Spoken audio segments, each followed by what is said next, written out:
James Bond, No Time to Die, disappoints at the domestic box office. What the hell does this have to do with Disney? You're going to find out right now.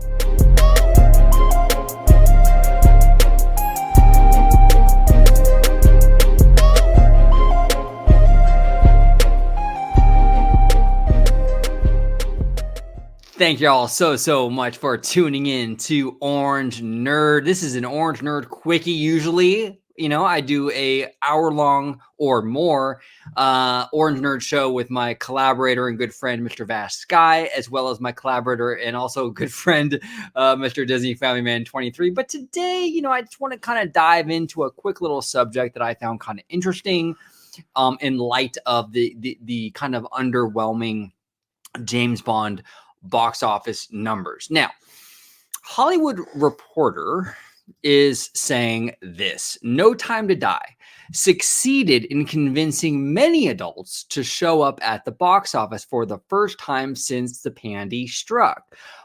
But movie going for this quadrant still hasn't hit pre-pandy levels. The Bond pick skewed male 64%, while 57% of ticket buyers were over the age of 35, including 36% over 45 years old.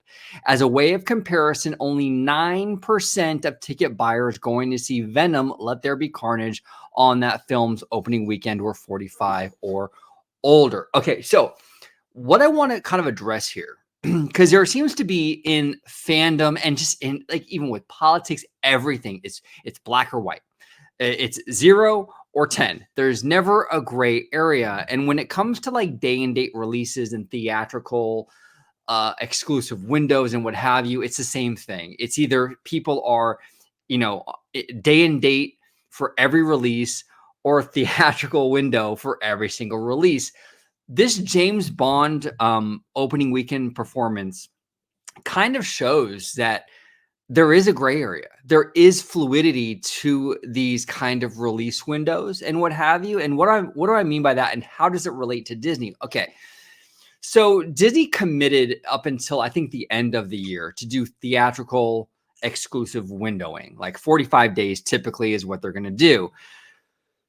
But beyond that, they're not committing. So in 2022 and beyond, they're not committing to that theatrical exclusivity, right? And a lot of fans, especially fans of the theater-going experience, are complaining, why won't Disney just commit from here until the end of time to do a theatrical exclusive for 45 days? And this Bond release, this underwhelming, disappointing Bond release is exactly why Bob Chapek and Disney will not commit to that. Because here's the thing: all situations and all movies are not the same, and they require a different approach. Now, a Marvel movie, for example, whether it be Venom or Shang-Chi or Eternals, the audience is going to skew a lot younger. Now, when you're younger, what comes with being younger? Well, typically, not always, but typically you're healthier. You feel more invincible, right? You're not so wrapped up in the pandy as much as someone who's older, who has a lot more underlying health conditions that might be aggravated, puts them at greater risk, right, for the pandy. So the demographic for the Marvel movie-going audience is younger, and they're more apt and more willing to go to the theater. Bond, according to the numbers, the demo skews older.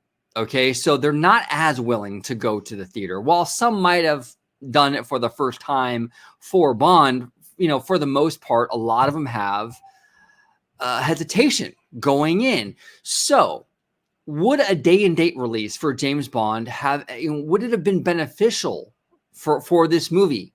A lot of people talk about cannibalization. When you release it on, day and date, you're taking away from the box office numbers. You're cannibalizing the potential box office growth.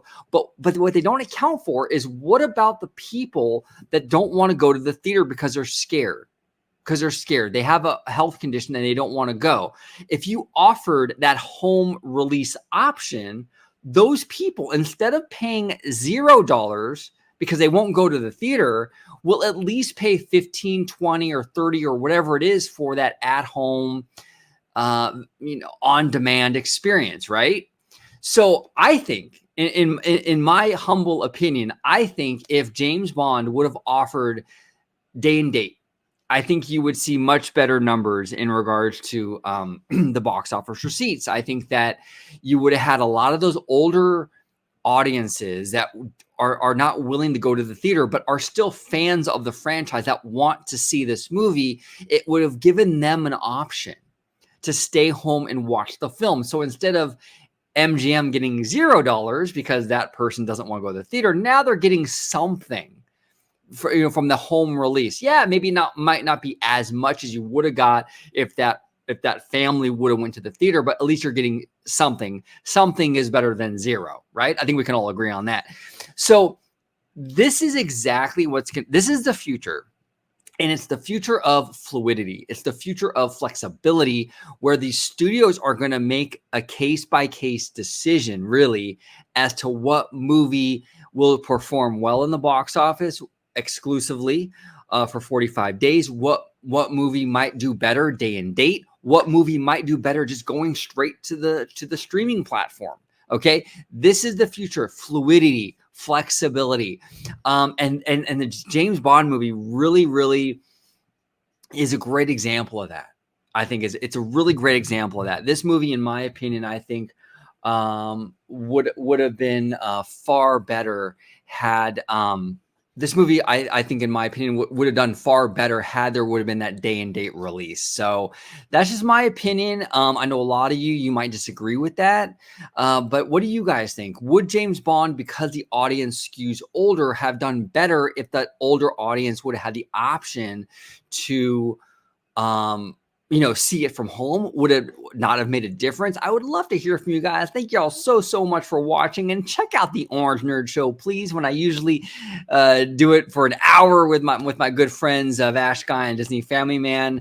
It's a great show. It's really a great time. So check it out if you get a chance. It's really a fun time, but I do appreciate you guys watching this quick little video, and thank y'all so much for watching. And as always, have a nerdy day. Bye-bye, y'all.